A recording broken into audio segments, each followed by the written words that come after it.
Abraham Smith was born and raised in Wisconsin and graduated from the University of Wisconsin with an undergraduate degree in archaeology. Smith is known for his poetry's unique rural syntax and a style that reflects a sort of proverbial wisdom. In a 2017 interview with Midwestern Gothic, Smith revealed that rural life is extremely important to his poetic process. He spends time working as a farmhand in Wisconsin during the summer, during which time he absorbs sounds and let his ideas germinate. In the same interview, Smith stated, "The condition of devotion, of love, is the impetus of poetry for me. I think you'll find that his compact, vivid poems convey this sense of fervency." In addition to being a poet, Abraham Smith is also a musician. His band, The Snarling Yarns, released their third album, Break Your Heart, earlier this year. Smith has published several collections of poetry, including Hank, Only Jesus Could Ice Fish in the Summer, and Destruction of Man. He currently lives in Ogden, where he teaches at Weber State.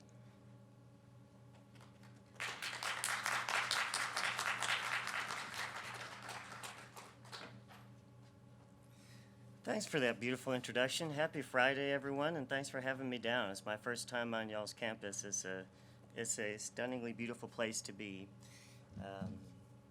I will read you some poems. I'm kind of a shouter, so get prepared to hear some bellowing. I always think of what Robert Frost said about a poem. Let it be an ice cube on a hot stove.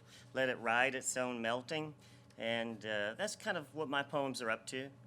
They're journeying out, and who knows what they'll stub their toe on next in terms of sound. Or as the great poet Fred Moten talks about, writing into what we do not know much more than what we do know. I also think of the great Gertrude Stein, who said, "Any body is as its land and air is," which is to say, my poems come very deeply knit from the soils and glacial tills of northwestern Wisconsin, where I was born and raised and return to as often as I can. So let me do a bit of hollering.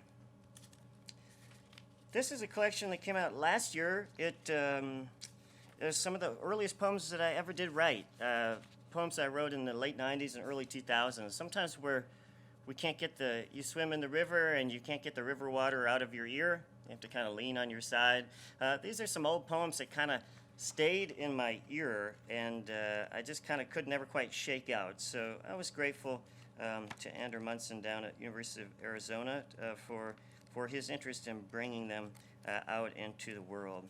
And here are just a couple of those for you, and then we'll see what else is leaning over on that table.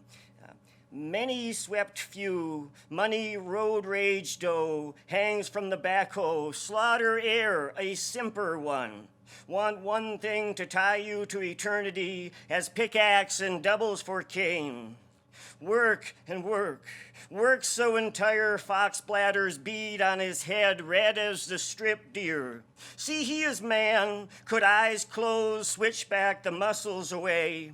Handles expert every cuss word human invented for flies, pinching little whacks of blood from the tufts of his hands. Knew I no zilch save sinew corner stare, eyes pine white ride, wet ride, save spun by topo river cold turtle shell.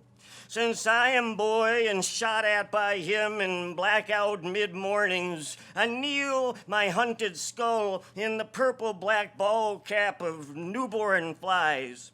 Cuts things, piles these, squat on grass, blackberry haze and snaps of flies, bees, gnats, no-see-ums. I remember the bees bump the deer's small body smaller. Bees bumping bones, bees come to roost on the sugars of death. And the fly's punctual evil windscreen reptile eye riles, unmade by dogs goating for his obscene cavalier pinwheel tossing off of scraps whiter and redder, and not anything so much as this home plate paper plate. helium leg, hollow, never full dogs come from wherever the wind just was. Nobody's dogs, baby bird hypnotized by cuts of shy muscle, the world's largest rubies, worth what we are, worth what we are. Here's another one of those. They're so rusty, if you rub against one of these poems, you might get tetanus. So, well. Horsefly, deerfly, snake eyes, maunder, excite, candy the rain. Morning lighter, fluid wampum, bear shawl, birch bark cages. Waffle, iron, goldenrod, shaky shifter, mumble green. Grandpa Harold's glass eye, Grandpa Max's misled owl crowd.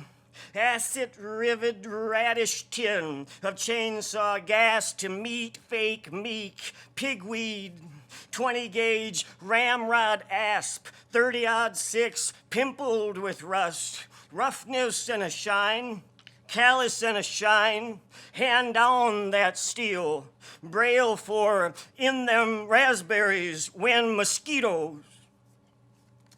So there's a couple real old ones that got a little new shine and came into the world. Here's a book that came out in 2015. I was lucky to work with Action Books for many years. They're housed at Notre Dame. They're one of our finest, if not, I know I'm biased, but finest translation presses cooking here in the United States. And that great press, Action Books, bringing so much wonderful translation into the world, is helmed by one of our finest American poets, I believe, Joyelle McSweeney, and her partner in benevolent crime, Johannes Goranson. Here's the first poem in this collection. It's called Ashagalamancy, which means divination by scattering out animal bones. Aldo Leopold said, well, he said a lot of things. He also made some really cool chairs. But he said, the way to define ecosystem is a family of things.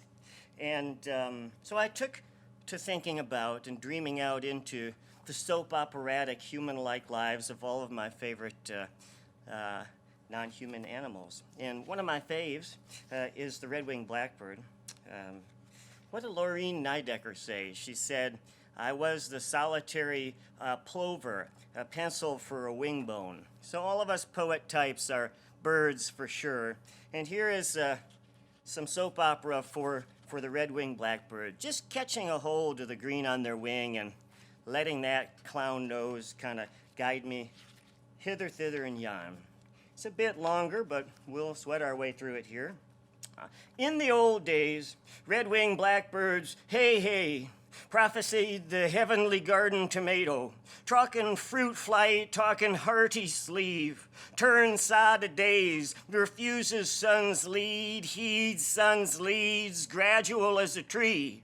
What a lark, a mouth of meat for meat, or the hairy ropes of cultured greens, or words or love, oh, Vegas leaks on longitudinal certitude.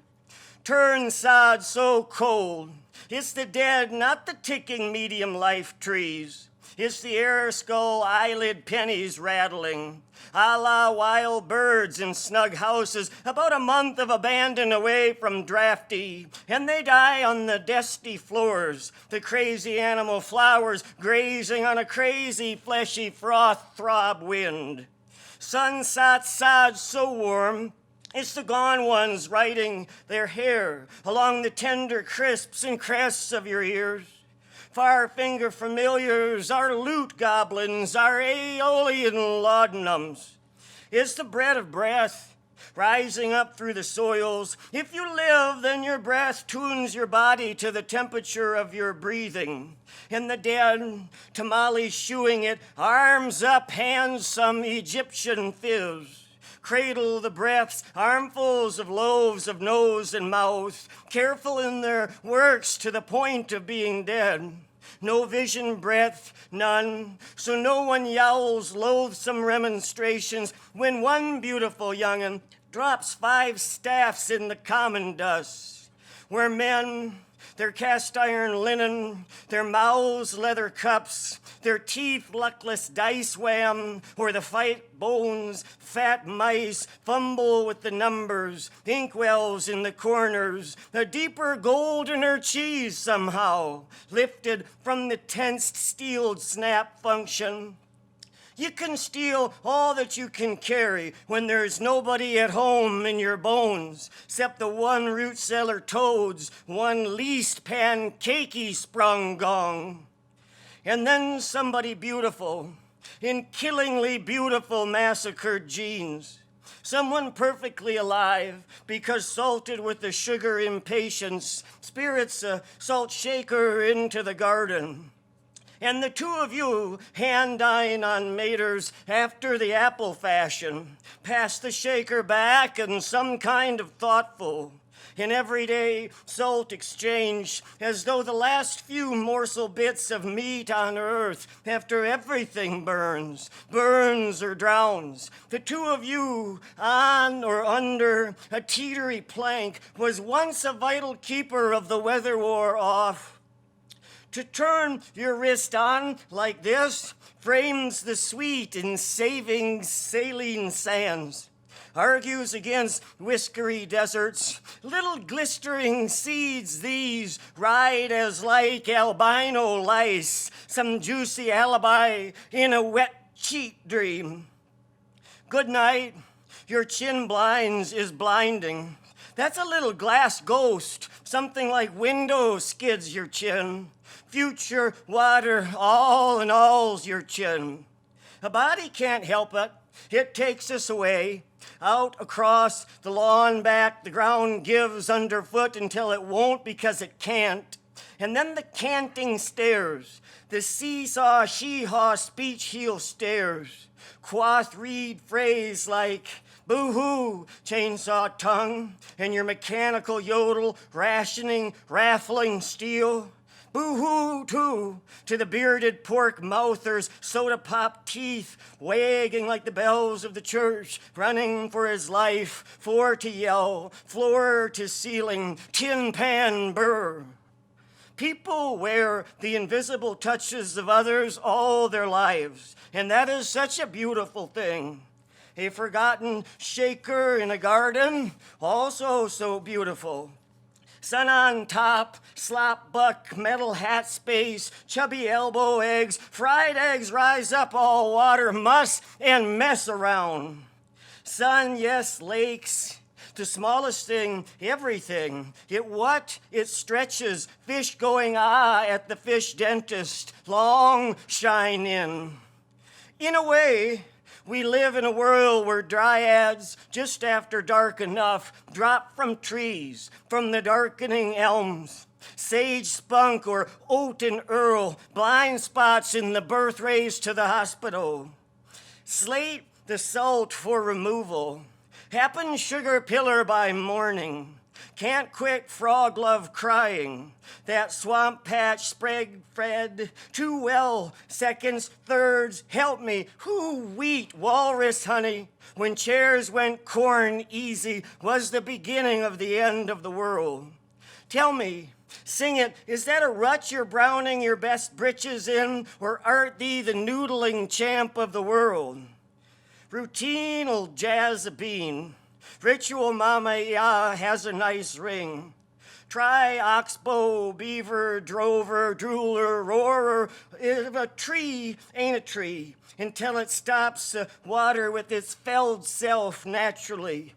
All in, I am, for finding that these are our footprints and broken branch bits, brown to a sweetness the human mouth has forgotten how to love. Yes, it looks like least an hour beyond the language of the picnic for our apple core.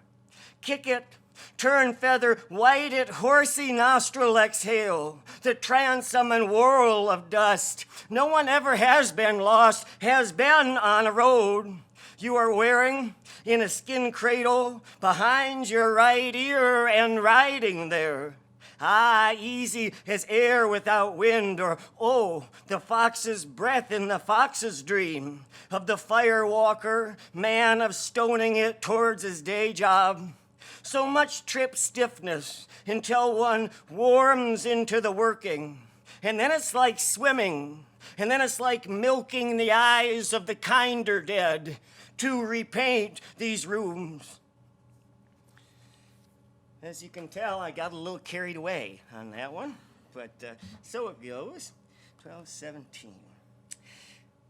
This one, conveniently, is in the color of Velveeta, kind of a scratch and sniff volume here, high in calcium, or not. Is there any calcium in Velveeta? I don't know. Let's see. Here's the first one. It's just kind of like coming upon an owl pellet in the woods. It's a little multivitamin of disaster. I'll read that. And then, as it was my mother's 70th birthday the other day, behold, there's one for her. So I'll read that. Every little meth runt crouched in the dark part of the covert. Every sugar road half a bag shy of the flower roads. Every here we go crow spoiled at the touch of gun holes in signs. Love is inside, light wet seeds nailed into the crawl space between eye tooth and barred goon. So there's that. And here's one for dear old Ma. 70 on the 26th of September. Celebrated that day there in Milwaukee with an excess of donuts and coffee and things. Here it is. She's very afraid of bears. We live in the countryside, kind of covered up in black bears, and so she is always on the look. They're afraid of her, though, it turns out, as well, so they stay away. But here's one for her fear of the bears among us. Listen, her profound beagle nears. Bitter twines of silence ravel between their hooted fists that hold the sky just high enough to tune her breathing harder. My ma's eyes fizz.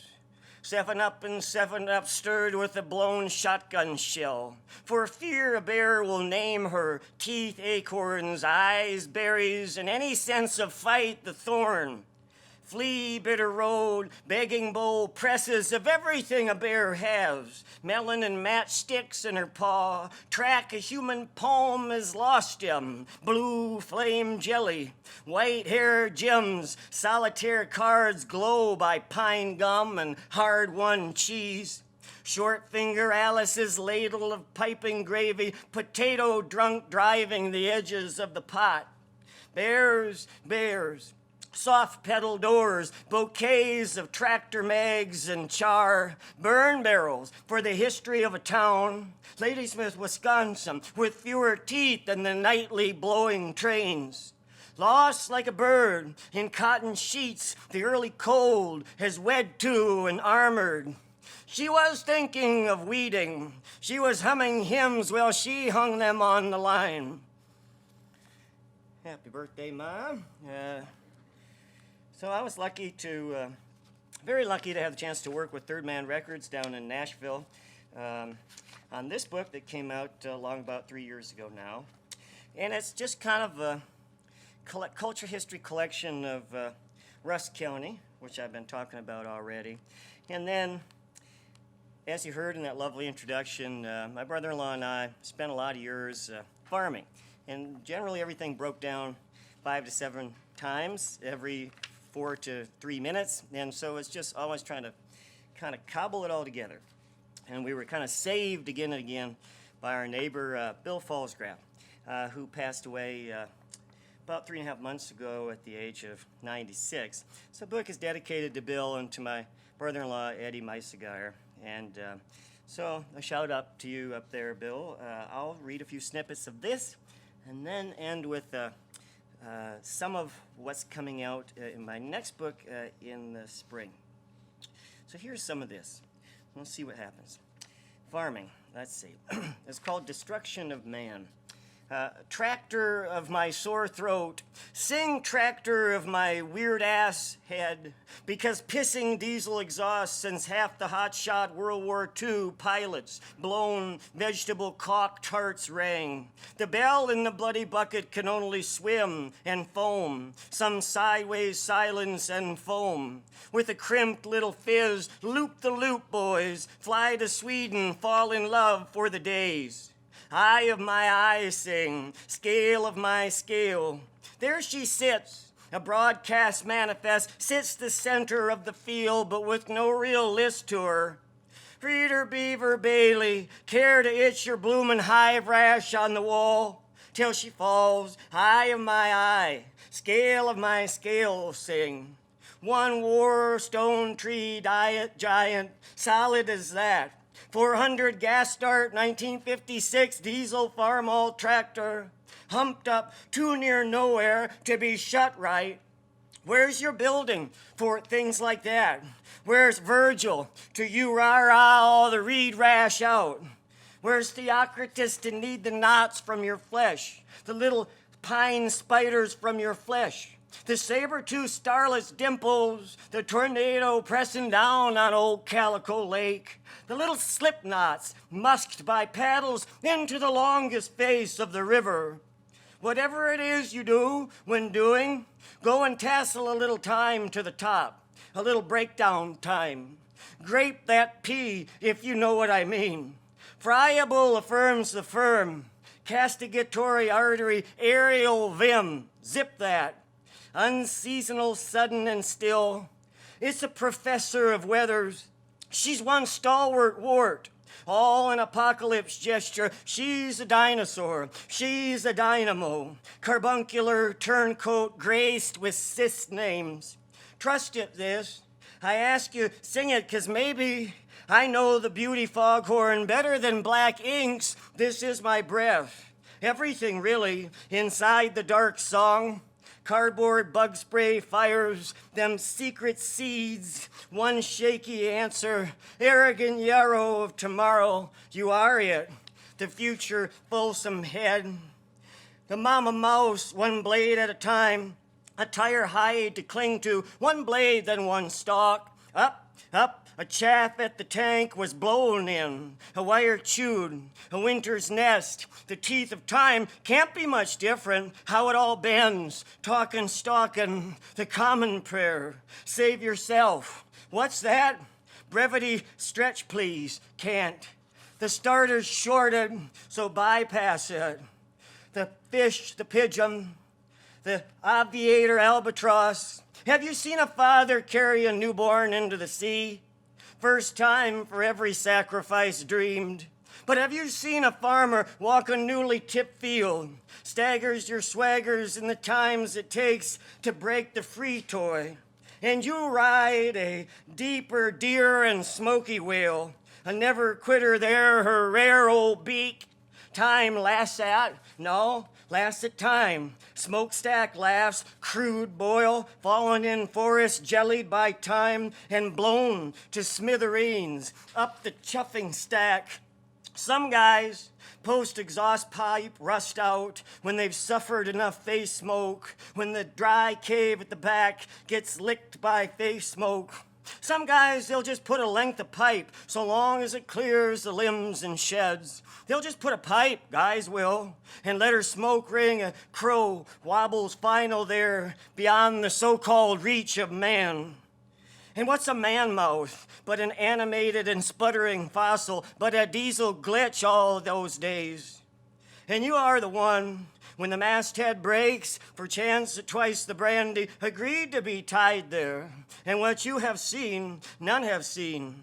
Dark spots, fires for brain, fires for urgency, for hungry, for urgency, and blacked by depth's iron nests, in what sometimes seemed a ceaseless acrobatics of storm clouds plunged under, and circling, and hurled, and bent and beat and chasing, those rocking and whirling hours, those yawing gapies years. The things you'll think of with a big plume of diesel smoke in your face riding around, which is kind of what that was.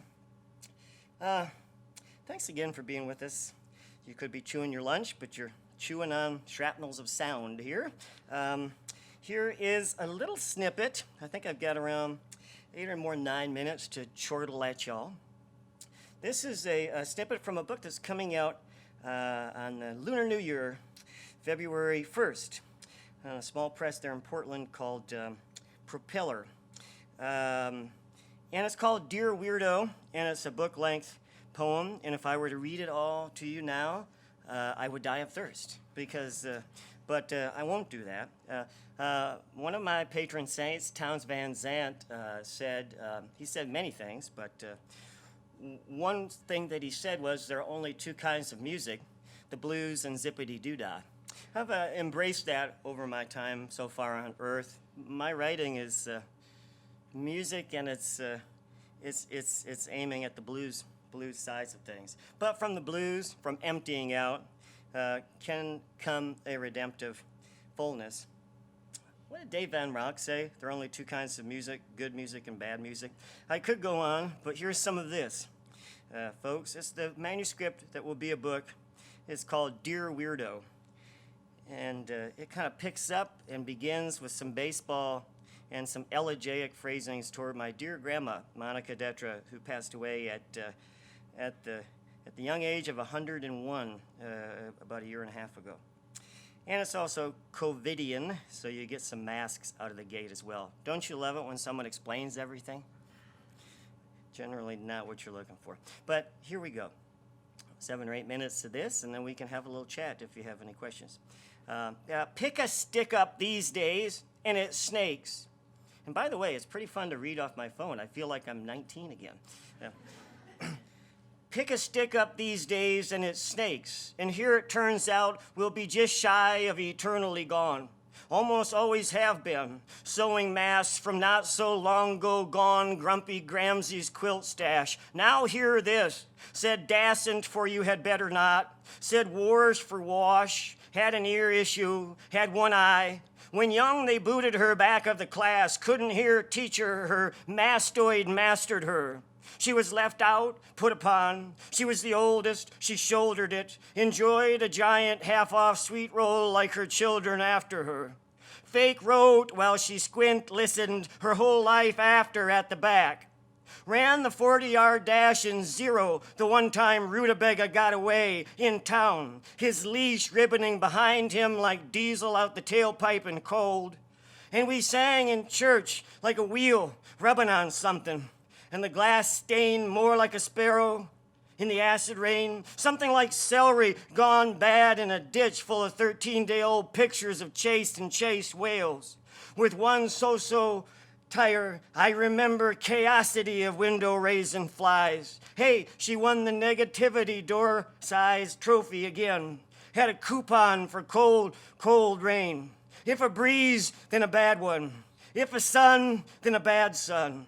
What can I say? She saved my robin weep skin from my own 2 hands a million. She was cripes, but she was the same cripes each and every day. She was the only place my blood could hang gentle in my skin. Fern combed the trillium, and this here piss trail danced it in, on into nothing but sugar cookies and how we almost butchered the Tupperware to get on in. Cock chin, and like the larger birds sing, crazy as 1961 dryers full of frozen blubber, chawing in the attic. Here in Harm Nation, it's hard not to thin, thinking of the body ma as a broken coffee pot. One those old aluminum sneaky light percolator jobs. Them rat tail hard kids used to scoop Rock Creek crayfish. Trick is they hit gas in reverse, and there ain't anything much more human than our great wide shadow circling down, shading cup on up over the sun. Bull shake hand, what we done can't be undone. People season, perpetual storm, phone spine, bent Platte River sunflower, stuccoed malicious in snow ices. Soon the nose will cut the heart open, and blood will too run circular, hot gold down the throat. Reach for the egg under the hen, and schist, that's a snake too. of the bull snake variety can't be blamed. Warm is warm is warm is warm is warm. Even when your roof's a dawn-gone gonzo fidget spinner. Hey, hey, it's jughead life, ma. And I hate to see you smelling like some rubber stood up on, while leg trap snap hearts freak behind. Sling wink bar, javelin got a boomerang tendency. And in some countries, it ain't even new moon noon. Briefest taste, watchful jail light surge, weave. We've easy mail-in made a sugar self at rat expense of all others. Dished and steaming, you still working? Tell me when to take it away. It is the eye patch over your fear heart. It tar the Monsanto tailings oaten in my lowbrow right shoe. Just try and dream on that Santa sky, Med. Just try. When all you see and sleep is seeped by some shedding sandstone. And a wolf with a house cat she's cleaning down to tasty. There. Cat come to water more ways than lug lungs alone. Stooped among potato hills before nobody so much as crow in red pine, given the body word. We all come to be by so many caw. Came to be beside the river Wye, caw. Beat up hoot-mouth water boy, caw. Pointing the way, caw. With the cap pea mauve his broken open right shoe, caw. Cellar oil spoil a sandstorm. Ooh, blood, you feathered heel. There's red in you so green seems to do the yoga with dinosaurs. Stake leash tacked in, slurry road cut gravel. I'll be. This shapely traveler wanders on through slough and bow and gnome must numb. Who got their mood foot on my loose thread?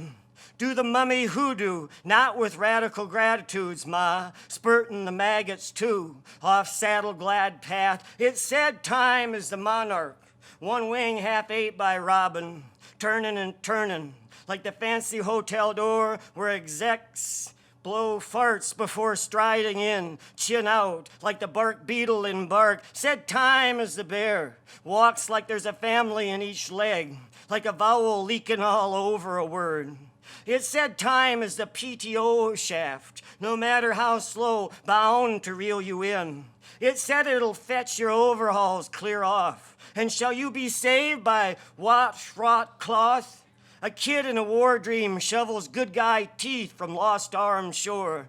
It said you'll be found in your birthday suit, muddle of the field, not a mark on you, with the sky shucking hawks and the other offhand birds. Somehow born to be exploded, judge robe and bootlegger, bootlace on high. Said you're getting there when you rub onion skins on your teeth. What could be cuter than the hope chest on fire? And was that my sandwich or your hand? Go book a read backwards, go try flip skinny pages, till true wrinkles unski off the skin, and innocence retread, newest dust in America, upheld by trembling peach fuss, Robin pronouncing new day with an umlaut over the dream of the invention of a first plow, fashioned from hawk's wing, dragged along prairie, scathed, no. Unzipped, no. Held shut, rooted in as is. Yes, only higher Artemisia Nova, a little tickled, ticks the bees off. It's 8-9 seconds when things resettle. It's a picnic of slippery fish, spelled in place with a kicked can full of backwater, my earliest memory. I'm before graves at the Mount. There's a patch of grass as lush as only a season of forgotten rain could bring. Storm low to mother, ring, ring. The watcher, hey, you kids there, go collide. And I go take a drink of Pepsi Free when a bumblebee kittens from the sip hole, all bared and sleepy, in a trash sack for clothes. Rides her thorn on to who knows. And I begin again to arbor uncut the image. Costs you, reader, pal, based off all this wash of flat rate chat to come, maybe less than the lyric faucet leak whose rounding pearl gets a gutful and descends quieter than a sunflower seed down a ball player, deep, deep left field, old gimp shrimp at the plate, old Bob Euchre on the radio. One of them sidewinder tales when he's trying to tell it all by telling what it wasn't. And he's stuck on, that's just the way it was then, guys then. And here it's 3-1 when you thought it was maybe 0-1. And the other guy, no relation to Wisconsin, has a voice, wants nothing more than to get on back home to the Chicago suburbs where maybe his wife is waiting up. And maybe she never re-hit the dryer button, so when he reaches in for his PJs, they feel like being forsaken. If that isn't too much to say, out, which then awakens Siri, and then his wife is up, and once she's dawn at dusk, the only technique is Xanax, and the slower purr of the dryer, and the click of the buttons on the PJs. It's all right now. Life is a beautiful thing, click-like, fingernails on glass, nails on a glass table, cigarette in the other hand, if you will. Listen, is talking the language of plastic squeezing around and around a dead toe.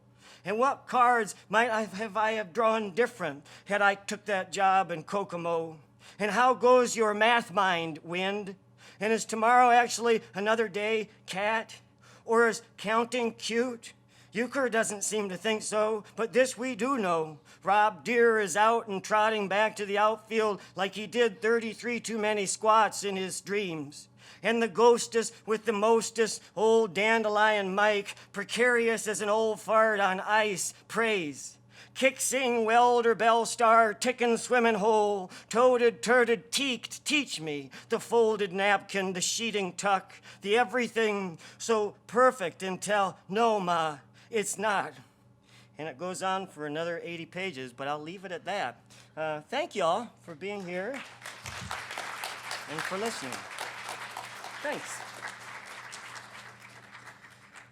Okie dokie, artichokes. The rumor is, after those 35 minutes of screeching, there might be a question or two or not. So be my guest to catapult one up. Yeah. When you're writing a poem, do you write more full sentences or more ideas and then you cut it down to the very nuanced thing you have, or do you just kind of write it kind of as it is? Yeah, Don Revelle says revision is sleep, but then I know that he revises all the time. He used to teach here in Utah, and I believe has read here some years ago. But for me, motion is emotion, and I'm high blood pressure kind of a, well, I just started a blood pressure pill, so that was good. I didn't explode. But I like to move, and I like to move through the world and jog and walk along with my dog, Loretta, and then I'm moved. And so I'm just kind of magpieing images all the time and sounds. And then there's a deep urgency to get back and kind of clatter it into the keyboard. And so something like that manuscript that's coming out as a book of about 80 pages, it was probably about 130. And then you just start to whittle out the stuff that somehow doesn't quite fit. And then for me, I start to kind of revise towards sound. And I gave one reading in my home county of Rusk County, and a farmer kind of trudged up after, stooped with the bad back that farmers sometimes have, and said, "I know what you do." I was like, "Okay, what do I do?" He said, "You write poems like junk drawers." So, and then he walked away. For a minute, I thought that was kind of terrible, but actually, it's that's what I do. I'm in search for the miraculous and common things, and lo and behold, there's the miraculous and common things all day.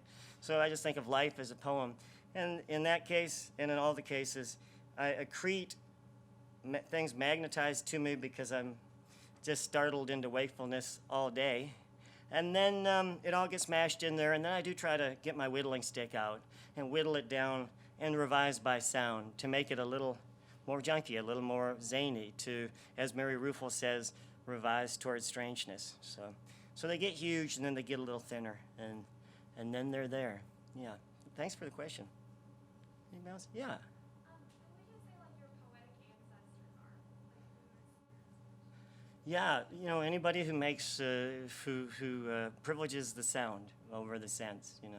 So there are so many examples of this, but a younger poet in America, his memoir just came out or is coming out, Sophia Sinclair, is a beautiful kind of singer of sounds. I mentioned Fred Moten, the oldies, folks like Gerard Manley Hopkins and Hart Crane, anybody who's just going straight for the sound and then letting the sense permeate the peripherals. Big fan of Dorothy Wordsworth, who is also obsessed with sound and the sparkle of dew off the backs of sheep and things. So there are a lot of them. But and then because I'm so immersed and intertwined in music, you know, Townes Van Zandt and Charlie Patton and Hank Williams Sr. and Greg Brown and Iris DeMent and Blind Willie McTell and Blind Willie Johnson, and in particular down here in kind of a spiritual place at BYU, I think the greatest gospel singer of all time, I'm going to go out on a not so creaky limb and say, is Washington Phillips. If you've not listened to Washington Phillips and you have some time this afternoon, and if you enjoy gospel music, he played his own invention of a double dulcimer, and it's the most angelic thing that I've ever heard. And every time I play it for someone who hasn't heard it, they turn into a giant licked stamp. And they just, you got to kind of jostle them to get them back.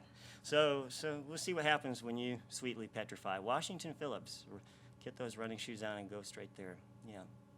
Other folk, yeah. Is every line meticulously crafted, or do you ever just like let your subconscious bubble of some words that like excite you? Yeah, it's no. There's not a lot. There is the whittling stick of trying to beat back the geyser a little bit, but on the level of the everyday, it's just reveling in sound. So you know, revision is a sweet thing to kind of chisel it back, but no, there's a lot of it that is you know what John Keats said. I'm hoping, and all of us artists are striving for, and athletes and the like, you know, negative capability, just that capacity to stay comfortable inside of uncertainty or doubt. And so that's my driving force. How can I be in the easy chair? How can I be comfy inside of uncertainty or doubt? Just keep on whistling, and keep on shouting, and that's what I do. So, yeah. How do you get your sound to match your intent, and how do you know what sound you want to use? Well, I just think that we all are, you know, there's so many sounds that get our own internal percolator to jiggling and jostling. You know, what happens to all of your, you know, emotional caverns and reservoirs and aquifers when you hear a siren at night, when you hear a glass break in the kitchen, when you hear someone cussing out their email, when you hear a pigeon flapping. And for every sound that I hear, there'll be a little percolator jiggle of emotion, and for all of us. And so I think that I make it pretty rowdy, as you just heard, and messy music, you know. And each sound is, I hope, often enough kind of trying to ride its own melting and trust that the next sound will come. But I don't know, as you kind of map your own constellation of sounds that you've heard since you got up this morning, and think about like what emotions are allied to those sounds, you know, it can be a beautiful way to proceed and then sit down and say, I'm going to make a poem to the soundtrack of that dog on a chain in my neighborhood barking all night, and how can I get the right assonance for that, you know? And so there's something to ponder, because sounds are always giving our emotion place a good tweak and jostle. So I don't know if that answers your question, but it is cool to think in your own way of the sounds that trigger certain emotions and try to make a poem, you know, that is getting that consonant in there enough, you know. What is the sound of those old hand-pumped wells that used to be in every park, that little sweet squeak that a hand-pumped well makes? You know, I try to get that into some of my poems, and just so that I'm not alone. Poeming is always for me about, you know, community and communing with Gerard Manley Hopkins and communing with Washington Phillips as I make one, and that squeaky hand-pumped well down in the park. So, other questions? Yeah.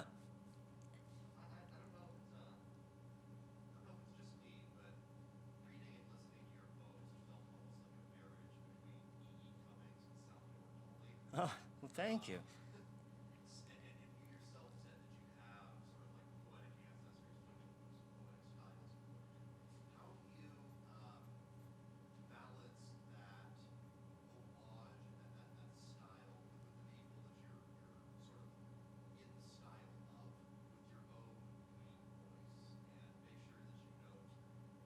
being yourself?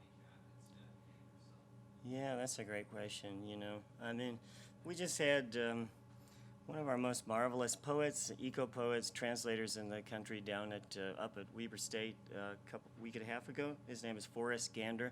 He was married for a long time to the late great poet C.D. Wright.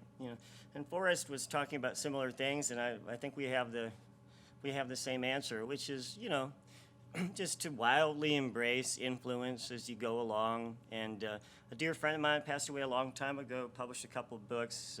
His name was Craig Arnold. He won the Yale Younger Series Poet contest for his first book called Shells. I was with him at University of Texas after he gave a reading in 1997. And a grad student burst forward. I thought it might even tackle him or collide with him and said, that line, I just loved it. And then Craig kind of stepped back, because he didn't want to get tackled. And he said, oh, I don't know who I stole that from. So, we're just trying to embrace influence. And it's a community issue at the end of the day. The more influences you welcome in, and the more that you feel your own work is covered up in the footprints and toenail scraps of all the people that you've held near and dear, then you're just building community. And throwing out lifelines to the dead and the living. It's just a beautiful thing to gather a deeper co-conspiratorial cosmic family. So that's the way I think about, what we're up to as writers. Welcome them in, and welcome them in. Yeah. Other questions? Did you have one? Yeah. I'm curious how much, of all the writing that you do, it sounds like this is kind of an everyday thing. How much do you not publish? A percentage of things that you write that you say, I think I'll put this out there. Yeah, that's a great question. Because my revision process is so much to go too far and then to try and tame the geyser a little into a book. There's a lot of stuff in my desktop that I've got a book of poems about sandhill cranes coming out in 2023, and so they said, well, do you have any other poems that you wrote that aren't in the manuscript? Maybe we'll look at those. And I said, oh yeah, I got 103 pages of all this stuff. So that's not in the actual book. So there's, because of my excess and then my desire to squeeze it into something that still, for all the world, looks like excess, it means that I've got a lot of stuff that'll never see the light of day. But the great joy of all those troves of junk drawers is I can kind of now and then I'll slip by them, and it's wonderful because I'll say, that is really bad. I'm glad I never got that anywhere. But then other times I'll say, what was I thinking? That would have been the best thing in it. So then I get to keep on kind of welcoming back into the family of poems, things that I've, on one morning or night orphaned off into someplace else. But, and I also think at the end of the day, what Federico Garcia Lorca said is true, which is this. He said, my poems are published when they spring from my lungs. So sometimes I'll grab something out of the junk drawer that probably won't ever show up in a book, but just to give it out through the lungs is as Lorca tells us, its own publishing act. So, yeah. So you mentioned the sound of a bell pop. Yeah. Have you ever created a poem that's very outside of your usual sound to capture something that is just completely different? Yeah, I guess we all have our pet sounds, our pet rocks, our invisible friends, and so that's a really tricky question, because I probably habitually gravitate towards the same kinds of squeaking and honkings when I write. But when I'm writing in that negative capability way, and when I can really feel the onward rush of all that, and the fact that the feeling that I'm on a journey and that I'm embracing mistakes, then all kinds of sounds that are outside of my usual go-to wheelhouse will crop up because the one sound predicts the next. But I'm going to be on sabbatical this spring, and it's giving me the opportunity to try some homophonic translations of my favorite sounds. So there's a bar in Taos, New Mexico, and I'm going to try to make a poem based on the sound of the ice falling out of the ice machine. Or I'm going to go when the spring peepers hatch and come up out of the little ponds and things in northern Wisconsin and listen to those frogs sing, and just sit in in the vertigo of their singing and try to write that. And I'll go back and listen to the Sandhill Cranes in Nebraska. If you've not been to central Nebraska in mid to late March, that's the largest gathering of one single species on the planet.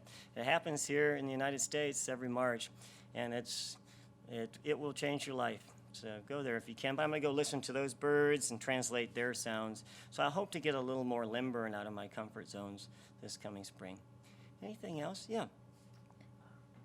So it was an interesting experience because we, that are part of the Reading Series class, there's probably other people here, but we read some of the excerpt that you sent to us.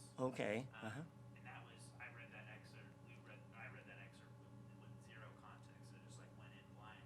Uh-huh. And it was interesting to hear you read the poems and then explain it. I just wanted to know what your feelings were on experiencing any kind of art and your poetry with or without context, and which do you think is better, and do you have any feelings about that? I just think it's interesting. Yeah, it really is. Thanks for the question. And yeah, we send this stuff out into the world, and you know, whenever the publication rates are pretty low, so you just hope to now and then on the roulette wheel win your chance to give work on the page to the world. And you know, 20 years ago in MFA programs, no one talked about performance much. You know, now there's a lot more talk about it happening, and that's a wonderful thing. I try to build the poems, as you know and as you've seen, without any punctuation, so they kind of drill down the page and get some of that kind of rabid froth that I go for in live performance. But at the end of the day, I think they're unique experiences, and sometimes I hope that when someone hears me read, they'll say, "Oh, okay, yeah, that was something like the visceral elbow in the ribs thing that I felt when I was." Reading them, but sometimes not, you know. And so they're just different things, but I do try to kind of somehow, at least a little, mirror the high blood pressure kind of involvement of the performance of them in their non-punctuated, lowercase, rattling way of going down the page. So that's a great question, though. Thank you.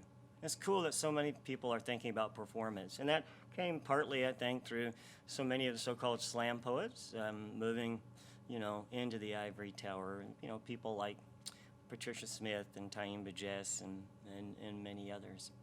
Jeffrey McDaniel. If you want a funny poem, Jeffrey McDaniel. Yeah, you can check him out. Another old slam poet who teaches at Sarah Lawrence up in New York. So thank goodness that people are thinking about their lungs. Anybody else? Cool. Well, thank you all again. Yeah, be well.